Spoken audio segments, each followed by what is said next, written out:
Pemberhentian tetap kepada Tradu Hasyim Asyari.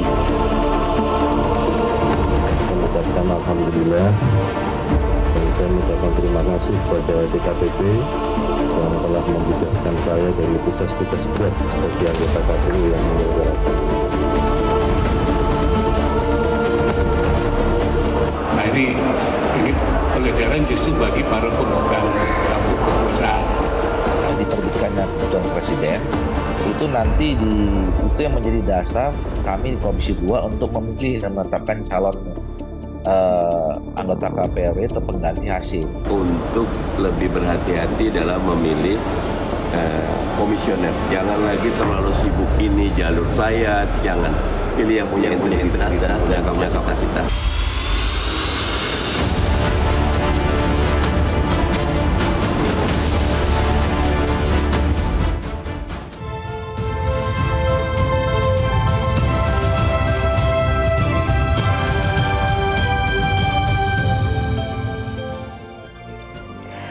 Halo, selamat malam pemirsa. Pemecatan Ketua KPU Hasyim Asyari akibat kasus asusila dengan seorang perempuan berinisial CAT oleh Dewan Kehormatan Penyelenggara Pemilu DKPP menandakan adanya krisis integritas dalam pucuk pimpinan Komisi Pemilihan Umum. Bisa saja kasus ini hanya menjadi puncak gunung es, penyelewengan kekuasaan dan fasilitas yang terjadi. Akankah pemecatan ini menjadi efek jera bagi siapa yang mencoba bermain-main dengan relasi kuasa? Akankah KPU mampu berbenah di sisa waktu jelang pilkada? Inilah Panggung Demokrasi, Ketua Lembaga terjerat asusila.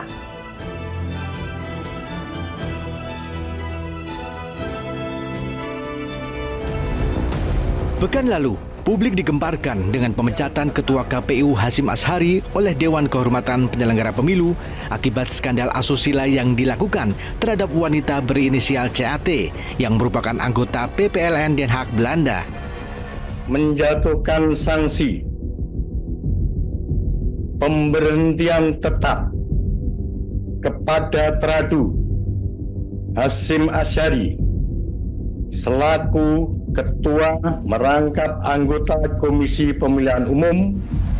Terkuaknya perilaku memalukan sang Ketua KPU sangat mencoreng lembaga penyelenggara pemilu yang memang belakangan syarat kontroversi terkait penyelenggaraan pemilu dan Pilpres 2024.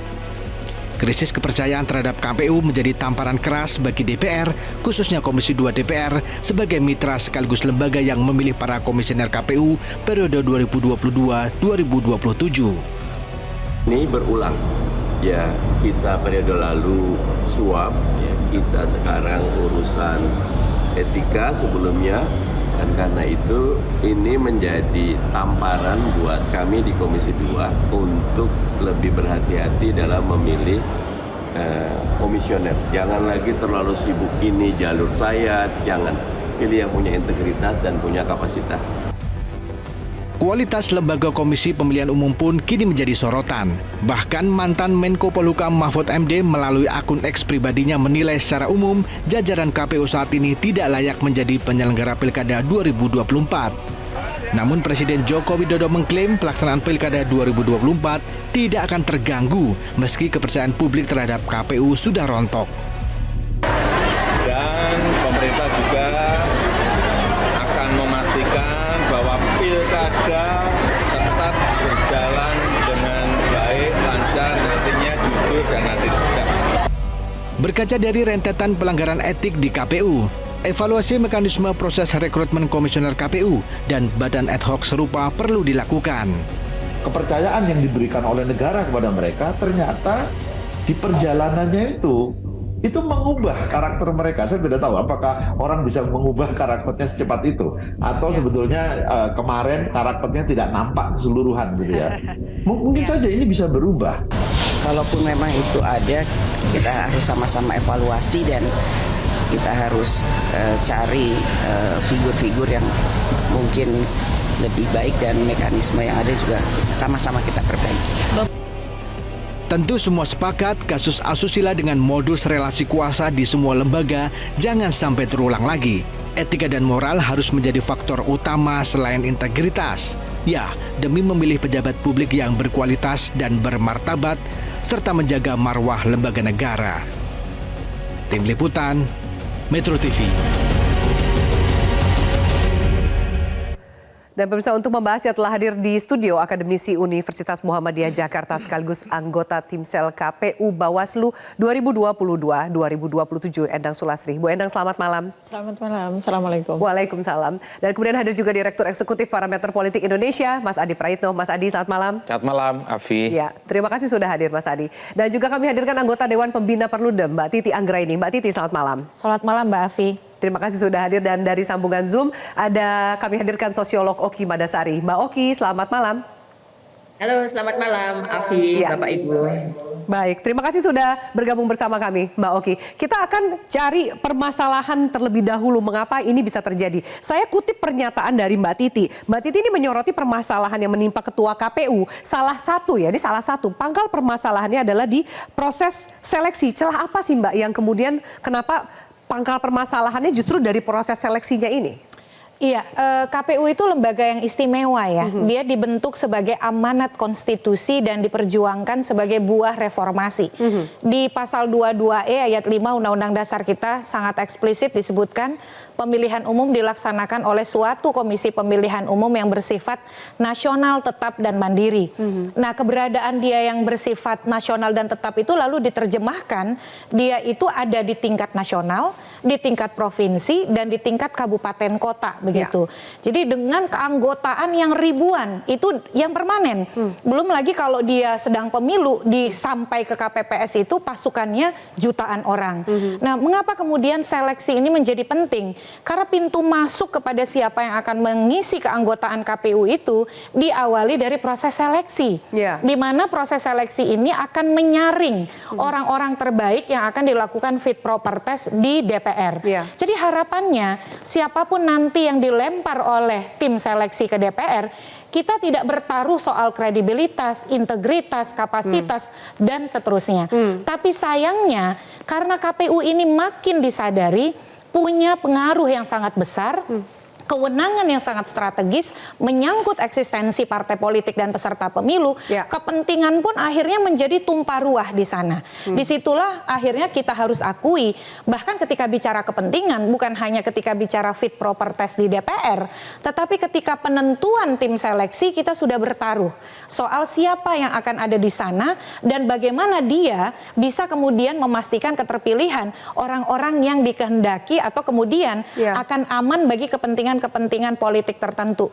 Makanya salah pilih timsel, salah juga pilih produknya. Yang sekarang ini salah dari mana? Salah pilih timsel karena juga ada Bu Endang di sini yang harusnya juga nanti dimintai pertanggungjawabannya, atau dari Komisi 2 ketika kemudian tangan-tangan politik itu mencoba menancapkan kepentingan mereka? Mbak Titi, Mbak Afi boleh lihat lagi ke belakang ya, bagaimana kemudian kami di Perludem menjadi salah satu kelompok masyarakat sipil yang cukup kritis. Walaupun kemudian Bu Endang dan kawan-kawan di tim seleksi meminta saya misalnya mengkoreksi makalah. Saya juga tidak tahu apakah hasil koreksi saya itu benar-benar yang digunakan oleh Bu Endang dan kawan-kawan. Tapi pada waktu itu misalnya komposisi anggota yang mewakili unsur pemerintah yang dianggap melebihi jumlah. Harusnya ada 3, tapi hitung-hitungan kami paling tidak sebenarnya ada 4 wakil pemerintah. Kenapa itu menjadi persoalan? Ya karena jelas pemerintah pun itu akan menjadi bagian dari kontestasi. Misalnya ketua timsel adalah mantan bagian dari pemenangan waktu Pilpres 2019 begitu. Jadi banyak kontroversinya, belum lagi catatan seolah-olah ada timsel yang berperan menjadi tim sukses bagi salah satu kandidat. Kok bukannya menggali kapasitas dan kompetensi serta integritas calon, yang terjadi adalah pujian-pujian berlebihan. Nah, belum lagi terakhir ya tambahan, satu-satunya seleksi di mana fit proper test belum dilaksanakan di DPR, nama terpilih yang sama persis dengan yang sekarang jadi sudah keluar. Jadi ada unsur pesanan. Gimana Bu Endang menjelaskan? Karena gini, Bu Endang juga termasuk pihak yang merasa kecewa terhadap apa yang terjadi hasil dari pansel yang dilakukan oleh Bu Endang dan rekan-rekan. Iya, betul. Jadi begini, kalau kita melihat dalam konteks mekanisme, saya kira Timsel sudah melaksanakan proses seleksi itu sesuai dengan mekanisme yang diatur dalam undang-undang. Artinya bahwa kita melakukan proses mulai dari pendaftaran sampai kemudian seleksi tertulis, pakai kemudian psikologi dan seterusnya sampai wawancara dan melakukan klarifikasi juga. Artinya bahwa Timsel sudah bekerja, bahwa kemudian yang terjadi adalah ada terdetek yang sekarang terjadi ya dengan pecatnya ketua KPU atas dasar sebagaimana yang disebutkan dalam putusan DKPP. Saya kira mungkin tidak seluruhnya itu bisa kita prediksi. Tapi gitu. Sudahkah ada informasi atau mengecek latar belakang sampai kemudian karakter itu kan mungkin nggak langsung berubah pas menjabat sesuatu kan Bu? Iya. Apakah sempat mungkin Ibu bisa cerita setelah sempat mendapatkan informasi itu? Iya, sebenarnya memang kita juga melakukan track record, ya kan, kemudian juga kita minta masukan dari masyarakat, gitu kan, dan dari masyarakat itu kemudian kita lakukan klarifikasi. Memang pada waktu itu sebagaimana yang saya jelaskan ada masukan dari masyarakat dan kemudian kita lakukan klarifikasi setelah mereka wawancara. Memang klarifikasi itu tidak kita lakukan secara terbuka karena apa? Karena ini kan menyangkut masalah private dan kita melakukan klarifikasi apakah betul masukan-masukan itu, kemudian dijawab yang bersangkutan betul dan kemudian dijelaskan dengan berbagai hal bahwa apa yang terjadi bahwa dia kita sebut aja ya berpoligami misalnya begitu, itu sudah juga clear di tempat di mana mereka Pak Hasyim ini bekerja sebelumnya. Nah ini memang ada, tapi kemudian kita menjadikan bahan diskusi juga di dalam proses itu dan kita melihat bahwa beliau menyatakan dengan jujur dan menyatakan dengan apa yang dia lakukan. Kemudian kita juga melihat tidak cuma dari hasil itu kan, kita juga melihat bagaimana hasil pada waktu mereka tes gitu ya. Kan itu terakumulasi semuanya. Ada hasil tes tertulis, hasil psikologi, hasil FGD, hasil wawancara, begitu kan. Dan kemudian kita mendapatkan bahwa hasil seleksinya itu memang dia tertinggi gitu.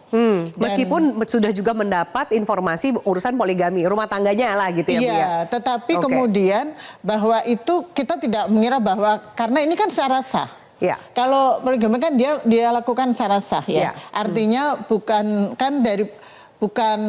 seperti yang konteks sekarang gitu loh. Itu seperti itu.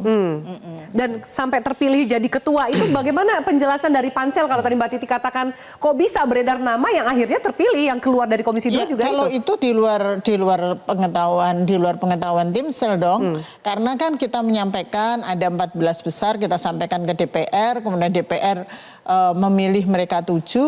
Itu kan kita sudah menyerahkan kepada DPR.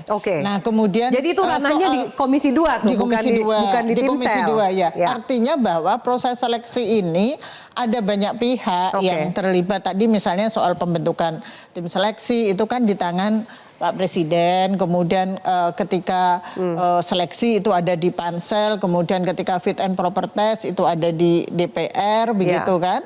Nah, soal ketua, dia menjadi ketua, ya ini kan kesepakatan kalau di dalam konteks undang-undang kan ketua itu dipilih oleh anggota begitu. Ketua dipilih oleh anggota. Mas Adi bisa nggak menjelaskan prosesnya? Karena kan kita juga tahu ya urusan pemilihan komisioner, fit and proper test itu rasanya nggak murni benar-benar fit and proper test. Apalagi Mbak Titi menjelaskan ya kurang lebih ada juga relasi kuasanya, minimal ada relasi kepentingan partai politik fraksi-fraksi di DPR untuk menempatkan siapa yang jadi ketua dan komisioner yang masuk di KPU. Ya saya kira tidak bisa dibantah. Kalau mau kita iris satu persatu, mulai dari Timsel atau pansel dari komisioner KPU itu juga kan banyak yang bermasalah. Kalau kita hitung satu persatu dari beberapa orang yang diekspos ke publik, mereka terafiliasi dengan salah satu kontestan dan pemenangan Pilpres, dia dekat dengan partai politik tertentu, itu otomatis udah diketahui oleh publik. Di situ saja secara morality itu udah persoalan. Nah yang kedua, harus kita katakan, sepanjang komisioner KPU ini dipilih oleh Komisi 2, sepanjang itu juga wajib hukumnya calon-calon komisioner ini dia harus punya backingan politik. Karena yang hadir di situ adalah kepentingan partai. Yang aneh bagi saya, yang rumit untuk diamputasi, karena partai ini juga punya kepentingan dengan para komisioner. Karena dalam banyak hal, banyak oknum-oknum yang bisa dikondisikan. Dan bahkan kalau kita mau jujur satu persatu, isu yang terkait dengan kecurangan pemilu, kan komisioner selama ini. Yang dianggap sebagai instrumen untuk mengamankan salah satu calon, untuk memenangkan pileg, dan tentu untuk menjaga kemenangan dan eksistensi partai politik tersendiri. Jadi dalam konteks ini sebenarnya soal relasi kuasa, ini bukan hanya soal hal-hal yang sifatnya idealisme, bukan hal-hal yang sifatnya normatif, tapi itu faktual, Pi. Tapi itu faktual. Oleh karena itu, kalau masih KPU ini dipilih oleh pimpinan-pimpinan atau anggota dewan, maka sepanjang itu juga wajib hukumnya dia itu punya kepentingan politik. Jadi dalam konteks itulah, kalau saya melihat orang seperti Mbak Titi atau Mbak Endang ini, sulit untuk jadi komisioner karena tidak pernah mau berkompromi. Jadi orang-orang baik dipilih dalam konteks. Bu Endang sempat menjadi komisioner. Memang, sempat. Tapi memang kan situasinya tidak serumit hari ini. Tapi tidak serumit sekarang. Tapi Bu Endang merasa bahwa memang ada gitu. Mungkin nggak langsung Bu Endang, mungkin rekan-rekan komisioner yang lain yang dulu ada kaitan dengan partai dulu politik. Ya, ketika saya sudah pernah mendengar 7 orang itu kan pada waktu itu saya 21 ya Mas. Mas Adi, jadi 21, 3 kali 7. Nah, saya sudah mendengar 7 itu udah ada nama. Tetapi syukur alhamdulillah kemudian itu tidak terjadi gitu loh. Dari 7 nama yang berubah jadi berapa nama? Jangan cuma 1 nama doang. 7 nama. Jadi memang bagi 7 saya, nama dan pada waktu itu kalau nama itu saya nggak ada. bahkan kalau kita cek satu persatu ya, yang sudah mulai mengerucut nama-nama yang di-endorse ke DPR untuk dipilih, kan mereka itu organisasi dalam tanda kutip, itu setelah kelihatan afiliasi politiknya kemana. Ada yang merah, ada yang hijau, ada yang coklat, yang udah ada yang nasionalis, ada yang nasionalis, sudahlah. Ini barang sudah jadi mainan semua. Saya selalu mengatakan, cara satu untuk mengamputasi ini semua adalah soal political will sama goodwill. Udah itu aja kuncinya. Tapi itu yang paling berat loh, Mas Adi. Political dan goodwill untuk urusan pemilu, urusan pemenang, jadi presiden, jadi anggota DPR, kepala daerah. Kalau itu yang tidak dilakukan oleh para elit kita, sampai kiamat sekalipun, persoalan komisioner akan terulang.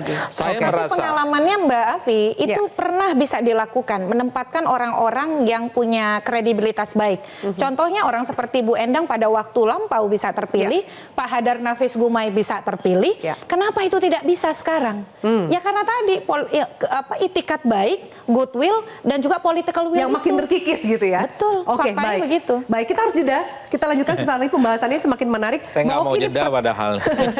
Mbak Oki, saya mau tanya lebih jauh, mengapa relasi kuasa dalam kasus asusila sering tidak terproses sampai selesai? Kebanyakan korban memilih untuk diam, bahkan pelaporan ditutup dengan alasan kurangnya bukti. Kita akan lanjutkan pembahasan ini sesaat lagi. Tetaplah bersama kami.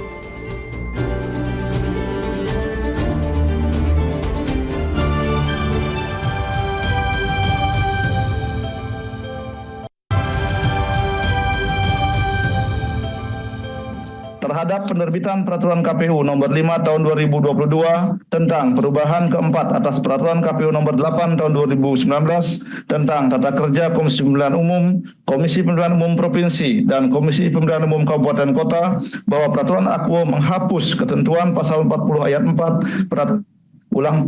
Pasal 90 Ayat 4 Peraturan KPU Nomor 4 Tahun 2021 tentang perubahan ketiga atas Peraturan KPU Nomor 8 Tahun 2019 yang mengatur larangan pernikahan siri, dan tinggal bersama tanpa ikatan perkawinan yang sah dengan sesama penyelenggara pemilu selama masa jabatan. Pada waktu membahas pasal perubahan tersebut, pembahasannya tidak panjang karena sudah diatur secara jelas dalam Undang-Undang Nomor 7 Tahun 2017, yaitu tidak sedang dalam ikatan pernikahan sesama penyelenggara. Ya, baik. Kami akan lanjutkan Panggung Demokrasi, pemirsa. Mbak Oki, saya akan langsung ke Anda. Misalnya contohnya Hasyim Asyari, sudah minimal kena 2 kali kasus pelaporan asusila, yang sebelumnya dengan Hasnaini wanita emas tapi tidak berujung seperti pemecatan yang terjadi di kasus terakhir. Laporan yang masuk ke DKPP bukan hanya Hasyim yang berhadapan dengan kasus asusila. Dari 2017 sampai 2023 DKPP menangani 25 laporan kekerasan seksual. Tapi mengapa kasus relasi kuasa terutama dalam kasus asusila ini sering tidak terproses sampai selesai, Mbak Oki? Ya, sebelum ke situ, Afi, saya mau menyambung sedikit pembicaraan sebelumnya karena kebetulan ini saya menambahi dari perspektif yang berbeda. Jadi kita tidak bisa melihat kasus Ketua KPU ini sebagai sesuatu yang terpisah dari kondisi Indonesia hari ini. Selain Ketua KPU, kita tahu ada pimpinan MK yang juga kena kasus, kena masalah etika, lalu ketua KPK, lalu kemudian Bawaslu sebelumnya juga dinyatakan melanggar etika. Nah, di sini kita bisa melihat bahwa kasus ketua KPU ini tidak unik, tidak hanya terjadi pada ketua KPU dan lembaga KPU, tapi terjadi pada lembaga-lembaga demokrasi di era Presiden Jokowi. Jadi saya melihat ini memang sedang ada pembusukan demokrasi melalui pembusukan institusi-institusi demokrasi. Dan saya sepakat bahwa proses rekrutmen menjadi awal dari ini semua. Tapi kemudian kita harus mencari akarnya dari awal. Ketika bicara tentang tim pansel, tim seleksi, siapa yang menentukan itu? Presiden. Jadi di situ tetap harus kita mempertanyakan bagaimana proses pemilihan tim panselnya, lalu kemudian panselnya bagaimana melaksanakan seleksinya, hingga kemudian DPR. Dan kita tahu semuanya memang betul hanya mengamankan kepentingan, bukan mencari sosok terbaik, sosok yang paling berintegritas untuk menjalankan tugasnya. Lalu soal kasus asusila ini. Pertama adalah sebenarnya ketika sudah dinyatakan bahwa ketua KPU melakukan tindakan asusila, kita sekarang ini memiliki yang namanya Undang-Undang Tindak Pidana Kekerasan Seksual. Jadi sebenarnya ini tidak lagi berhenti di persoalan etika atau persoalan internal KPU, tapi ini sudah menjadi sebuah tindak pidana, tindakan yang bisa diproses secara hukum. Jadi jika memang Undang-Undang Tindak Pidana Kekerasan Seksual ini betul-betul bisa ditegakkan, seharusnya kasus asusila ini tidak hanya berhenti dalam bentuk pemecatan, tapi juga dalam bentuk pengusutan kasus ini secara hukum. Lalu berikutnya yang juga terkait dengan hal ini, ketika kita mendengarkan bagaimana putusan dari peradilan etika atau tim etik KPU itu, kita bisa mendengar bahwa ketua KPU itu melakukan penyalahgunaan fasilitas negara. Dia melakukan tindakan yang dikatakan asusila itu dalam posisi dia sebagai ketua KPU. Dia menggunakan dana KPU untuk pergi ke Belanda, untuk melaksanakan tugasnya, lalu kemudian melakukan tindakan asusila itu. Jadi kemudian di sini juga ada tindak pidana korupsi, ada penyelewengan yang harus diusut. Jadi semuanya tidak hanya sekedar berhenti pada pemecatan selesai, tapi harus ditindaklanjuti. Oke, baik. Saya akan kembali ke Mbak Titi. Bagaimana Anda menanggapi bahwa nanti dulu pemecatan hanya pintu awalnya saja, ada kasus pelecehan kekerasan seksual di situ, ada kemudian tindak pidana korupsi, ada penyalahan fasilitas, anggaran negara dan lain-lain. Mbak Titi melihatnya, bisakah kita dorong sampai sejauh sana? Saya setuju ya dengan Mbak Oki. Pertama begini, pelapor atau pengadu itu adalah korban. Jadi itu harus ditempatkan. Jangan kemudian terjadi reviktimisasi, pengkondisian dia sehingga menjadi korban berkali-kali dengan kesalahan cara pandang dan paradigma kita melihat perkara ini. Jadi harus dilihat bahwa dia adalah korban dari sebuah relasi kuasa. Meskipun ada perjanjian balik nama apartemen, lalu kemudian ada biaya bulanan sampai ada angka 4 miliar yang harus diberikan. Tapi harus diingat itu adalah eskalasi dari tipu daya dan juga bujuk rayu memanfaatkan relasi kuasa tadi. Jadi situasi itu tidak akan tercipta kalau tidak ada kemudian manipulasi informasi, pendekatan secara intensif menggunakan hubungan relasi atasan bawahan. Ini beliau ini PPLN loh. Yang satu lagi adalah ketua KPU. Jadi jangan kemudian kita melakukan pengadilan tanpa kemudian fakta-fakta. Baca putusan kalau mau tahu begitu ya. Yang kedua, DKPP mengatakan selain tindakan asusila tapi juga terbukti penyalahgunaan jabatan, wewenang dan fasilitas negara. Dan yang lebih buruk lagi bagaimana struktur birokrasi KPU bisa dimobilisasi untuk melayani kepentingan personal yang sangat tidak berkaitan dengan jabatan. Jadi makanya saya selalu merekomendasikan sebenarnya kalau mau bikin pansus pansus KPU, hak angket KPU, situasi hari ini sudah memenuhi syarat. Tapi berani nggak anggota DPR atau fraksi-fraksi di DPR untuk kemudian menggelontorkan yang tadi Mbak Titi katakan? Apa kerugiannya? Karena kan ini untuk kepentingan pelaksanaan, meneliti pelaksanaan undang-undang pemilu. Sebut contoh ya. Pertama, di awal masa tugas mereka, skandalnya adalah soal manipulasi verifikasi partai politik. Habis dari itu bagaimana mungkin surat suara sudah didistribusi lebih dulu di misalnya Taiwan. Kemudian simulasi kesalahan dalam memberikan dummy surat suara. Siapa yang menanggung kerugian? Negara semua kan? Lalu kemudian dengan gampangnya mereka misalnya menyatakan, oh itu human error. Itu bukan human error, itu memang tidak punya kapasitas saja. Dan kemudian banyak kasus lain, misalnya di kasus keterwakilan perempuan.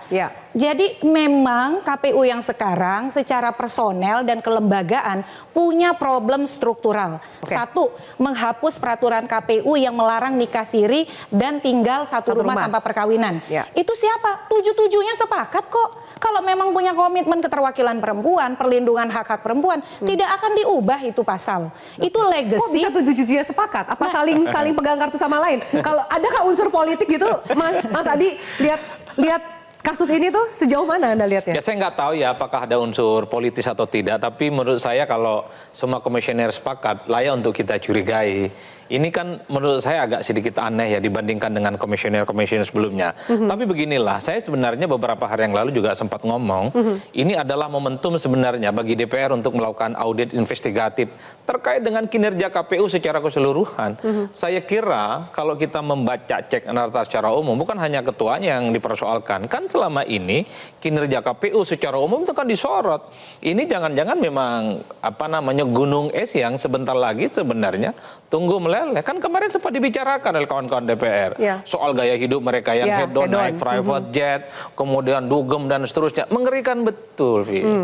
Saya ingin mengatakan bahwa menjadi pemimpin publik di negara ini, kata para filosof dan para agamawan di negara ini, Anda itu kalau berkuasa, Anda itu kalau menjadi pejabat publik, maka berlakulah selayaknya Anda seperti malaikat. Jangan pernah melakukan sekecil apapun itu kesalahan. Karena semua perkataan, tindakan, perbuatan, dan seterusnya, itu akan menjadi sorotan-sorotan publik. Jadi itu yang saya kira, saya belum menemukan nih di antara kawan-kawan KPU. Bahkan ketika kemarin itu dipecat, coba kita mendengar statementnya Ketua KPU. Alhamdulillah, terima kasih gitu. Merasa nggak bersalah. Dari komunikasinya bagaimana Anda membaca seorang yang dipecat dari jabatannya, posisinya tinggi loh, Ketua KPU, kasus asusila, malah mengatakan alhamdulillah dan terima kasih. Saya menangkapnya dua hal, tidak merasa bersalah. Yang kedua seakan-akan punya backing di negara ini. Udah gitu. Backingnya Ketua KPU siapa sih Mas Adi? Pertemanan dengan banyak orang di negara ini. Kan backing itu kan banyak lah konotasinya. Nggak harus bohir ya. Artinya apa? Kalau bagi saya, kalau seorang pejabat publik tidak merasa bersalah dengan apa yang dilakukan, itu aneh. Kalau kita ngecek negara-negara yang lain, dia sekecil apapun melakukan kesalahan, kalau tidak dia mundur, pasti dia minta maaf secara terbuka. Ini nggak minta maaf. Alhamdulillah itu kan kita tahulah maknanya apa. Seakan-akan dia rezeki dong. Seakan-akan dia keluar dari kutukan, dari beban kerjaannya yang banyak sebagai pimpinan dan ketua. Nggak begitu ceritanya. Perasaan tidak bersalah menurut saya. Ini menjadi problem psikologis yang cukup serius.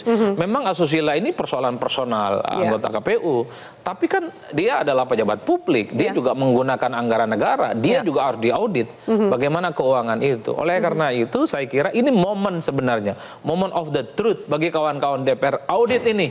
Akankah kawan-kawan DPR itu memanfaatkan momen ini menurut Anda? Sekarang momentum pemilu sudah lewat. Jadi udah selesai juga nih. Sudah selesai. Simbiosisnya. Justru kan tidak ada kerugian, momentum pemilu juga udah selesai, apalagi yang diragukan?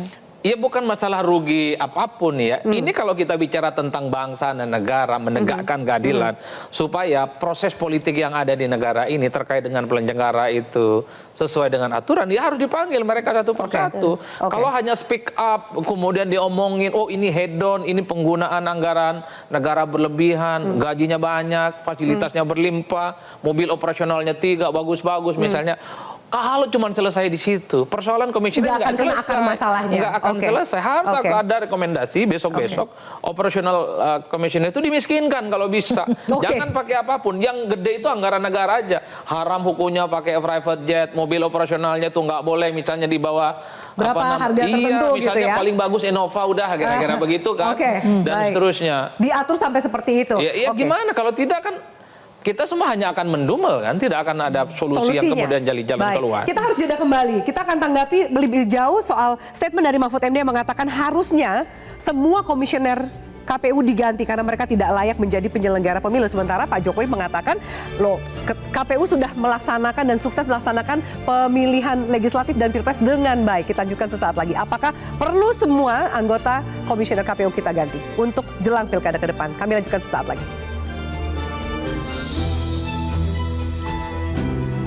KPU-nya disuruh minta maaf itu kan kecuali kita ya.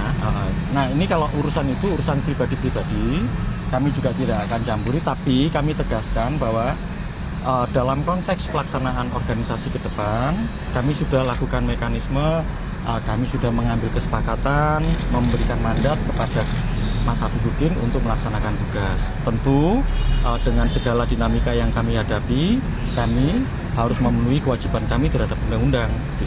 Kalau kasus pelanggaran kode etik pemilu ya, kode etik dan perilaku penyelenggara pemilu itu persoalan pribadi-pribadi.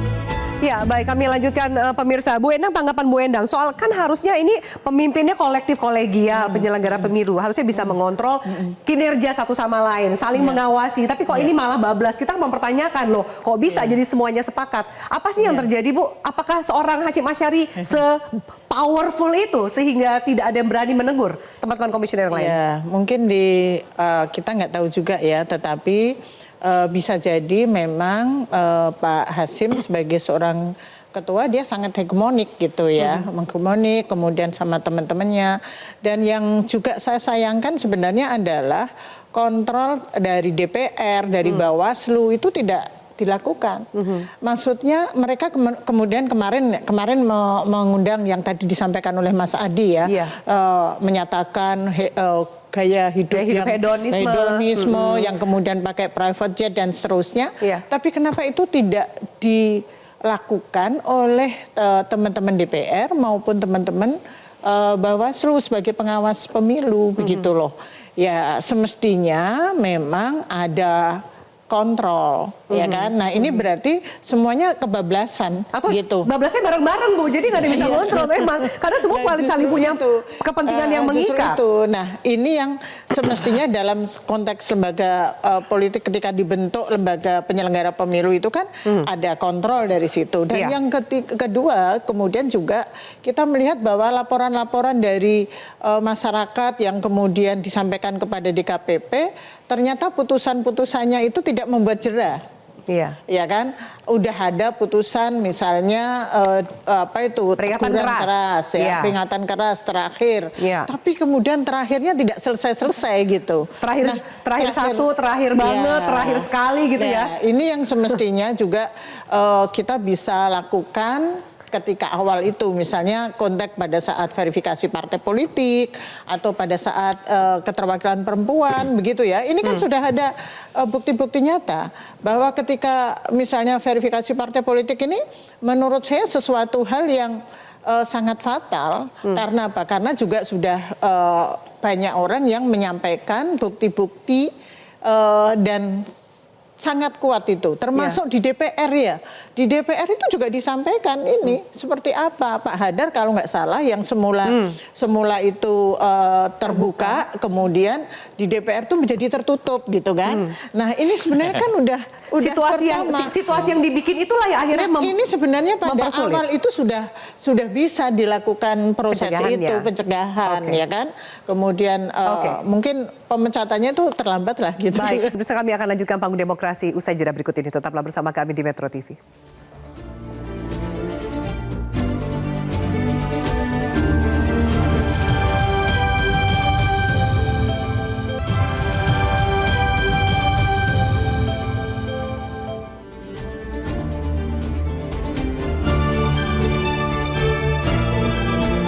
Netizen yang kami lakukan pemirsa dengan pertanyaan yang muncul di layar kaca Anda. Jadi hampir Netizen di aplikasi X dan Instagram mengatakan ya, Komisioner KPU terjerat berbagai kasus, apakah ini akan mempengaruhi kepercayaan Anda terhadap KPU? Ini menjadi pekerjaan rumah para komisioner berikutnya. Bicara soal integritas, masihkah Anda percaya terhadap integritas Komisioner KPU? Ada yang mengatakan masih dari aplikasi X 92%, masih dari netizen di Instagram 46%, tidak mengatakan 54%.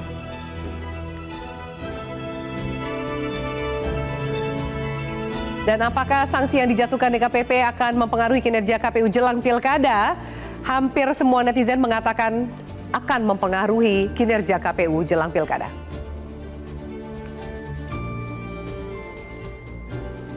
Ya, perlukah Komisioner KPU Pusat diganti sebelum pilkada? 81% netizen di Instagram dan 91% netizen di aplikasi X mengatakan perlu untuk dilakukan pergantian komisioner sebelum pilkada.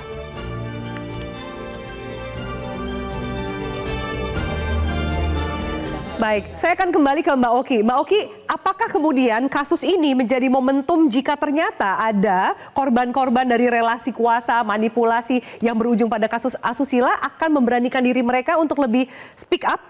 Menurut Anda, adakah momentum itu dan jadi efek jera bagi pihak yang ingin menggunakan relasi kuasa? Tergantung bagaimana tindak lanjut ini. Jadi sudah seharusnya kasus ini masuk ke ranah pidana, dan jika memang ini bisa dilanjutkan ke ranah pidana, ini akan menjadi sebuah angin segar, kabar baik untuk para korban-korban kekerasan seksual, korban-korban pemaksaan dalam berbagai bentuk hubungan untuk bisa speak up, untuk bisa bicara. Nah, tapi selain itu ya, Afi ya, saya agak sedikit terganggu jika kita hanya melulu memfokuskan pembicaraan soal ketua KPU, pelanggaran ketua KPU ini sebagai kasus personalnya ketua KPU. Kita tidak boleh lupa bahwa sebelum ketua KPU dinyatakan melakukan terkena kasus asusila ini, beliau sudah pernah dinyatakan melanggar etika dalam pendaftaran capres dan cawapres. Bedanya adalah dalam kasus pelanggaran etika pendaftaran capres dan cawapres itu tidak ada pemberhentian, tidak ada sanksi apapun selain teguran. Nah, lalu kemudian ketika kemudian pelanggaran asusila bisa mendapatkan sanksi dipecat, kenapa yang dulu tidak? Ini sudah menimbulkan pertanyaan besar.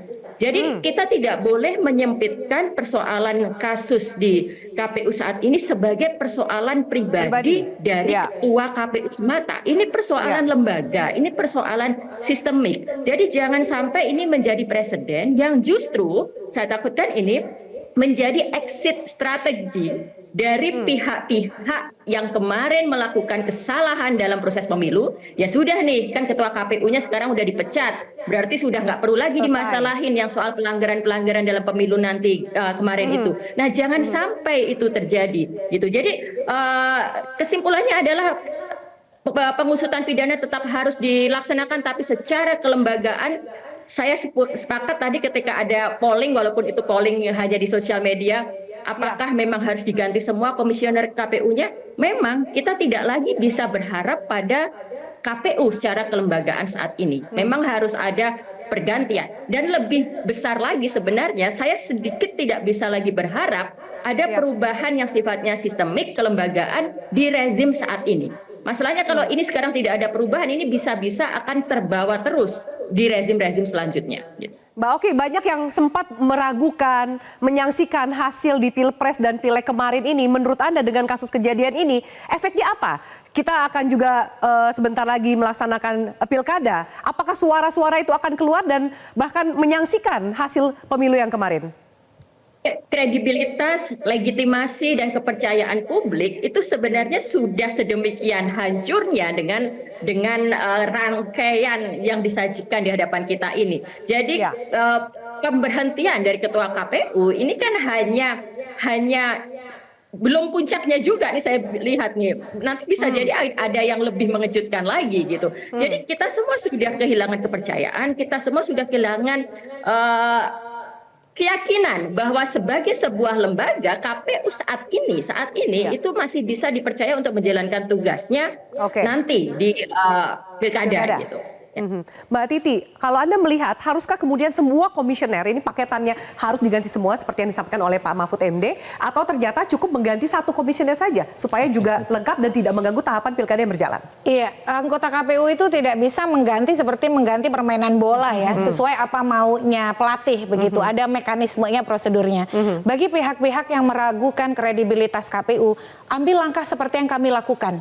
Kemana kami mengambil langkah? Lapor ke DKPP. Atau seperti peristiwa di pemilu 2009, percepat akhir masa jabatan mereka. Terbitkan undang-undang, perpu kalau perlu. Tapi lagi-lagi itu kan membutuhkan itikat baik dari pembentuk undang-undang yang memang juga harus bertanggung jawab karena mereka adalah produk dari dua pihak ini, pemerintah dan DPR. It takes two to tango loh, bukan cuma satu begitu.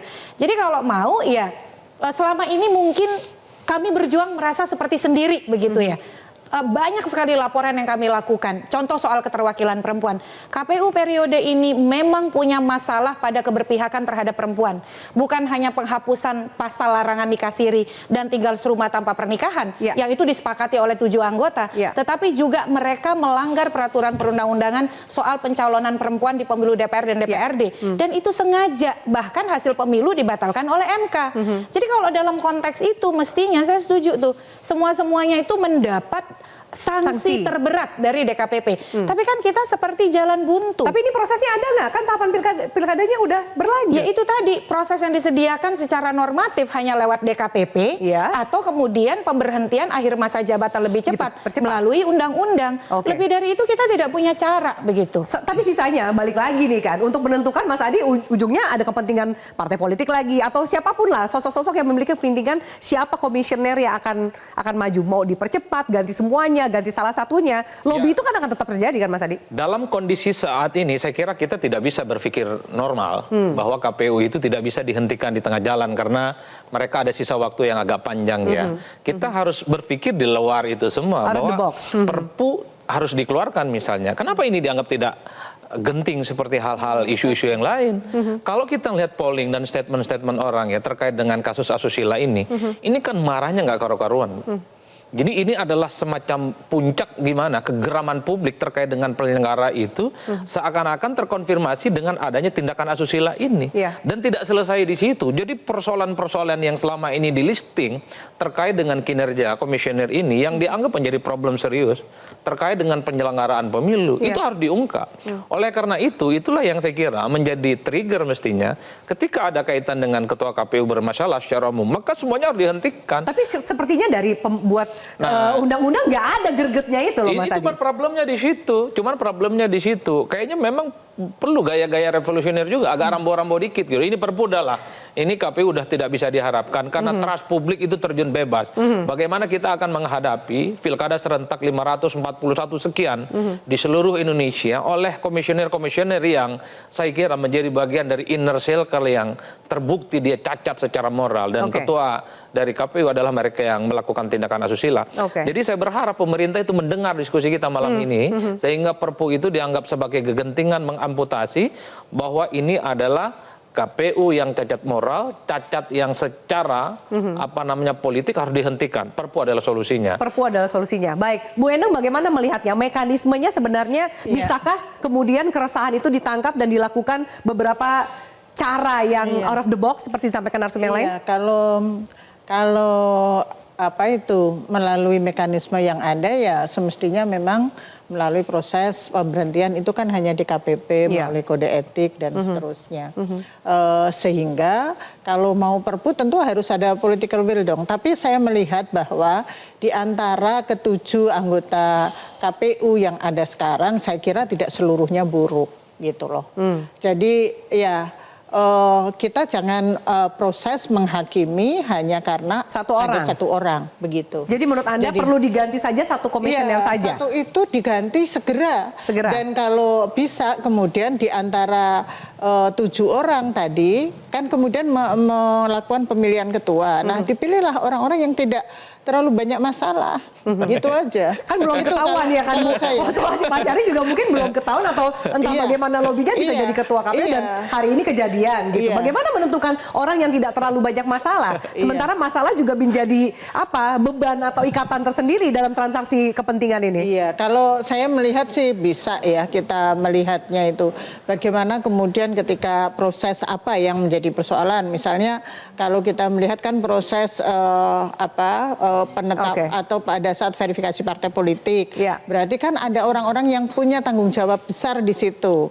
Ya, dan kinerjanya baik-baik gitu ya. Siapa yang melakukan itu saya kira bisa dilihat.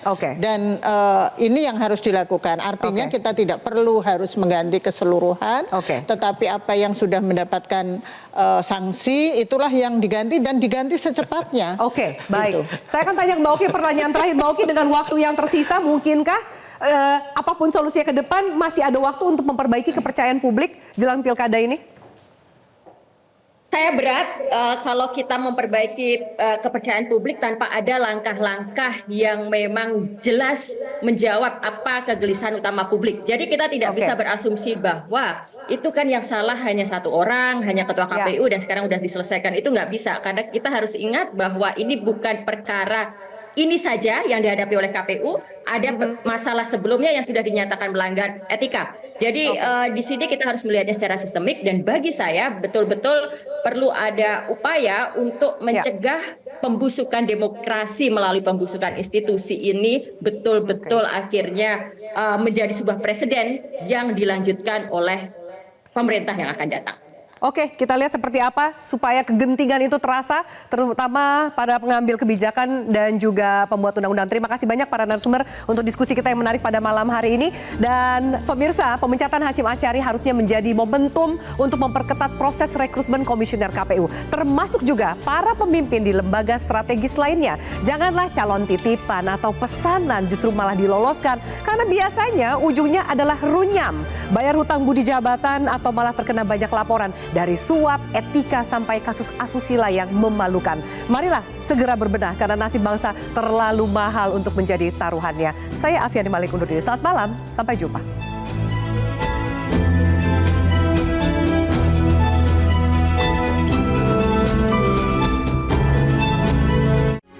Metro TV. Jelajahi cara baru mendapatkan informasi. Download Metro TV Extend sekarang.